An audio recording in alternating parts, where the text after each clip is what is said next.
আমি প্রাইভেট নিয়ে পুরো সিটি ঘুরি 4-5 জুন থেকে, কিন্তু এখন যে ঘটনা ঘটেছে, যে প্রতিবাদ চলছে, ওই জন্য আমাকে মনটা ভালো লাগছে না। সেই জন্য আজকে মাইকে আবার শুনলো, তখন এখানে আসছি। আমি যে হচ্ছে সেটা ভালো হয়নি।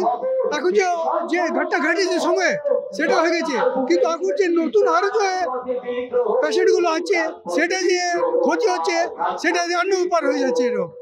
ওটাকে এটা মেন পয়েন্ট যে আছে। তারপর যে অন্য নতুন পেশেন্ট আছে, ওকে তো আপনার দেখার উচিত। ওকে সাইড রাখে, একই সাইড করে একটু ভালোভাবে দেখে তারপর চললে ভালো হবে। মানে পেয়েছিল আমার 30 যে কর্মচারী লোক ছিল, কথা আমার পুরোটা মারিয়ে ঝামেলা জন্য। এটা খুব ভালো যে ঘটনা ঘটে গেছে, আমি খুব দুঃখ। হ্যাঁ, যে আরও যে এ নিয়ে যে ঝামেলা হয়ে যাচ্ছে, নতুন মরে যাচ্ছে, সেটা আর বেশি দুঃখ। সেই জন্য আমি আজকে এখানে আসলাম, দেখলাম কিছু। আমি আমার বাড়ি আছে মানিকতলা। আমি গিয়েছিলাম খিদেরপুর বিনার হয়ে এখানে আসছি। আমি এখানে দেখলাম এই মাইক পাক বলছে, এখানে ওই বুঝে গেছে আমার ওই ব্যাপার আছে। এখানে যে কার্নিভাল হয়েছিল, সেই জন্য এখানে সব পুরো ভিড় ছিল। মমতা দি কার্নিভাল, ঠিক আছে।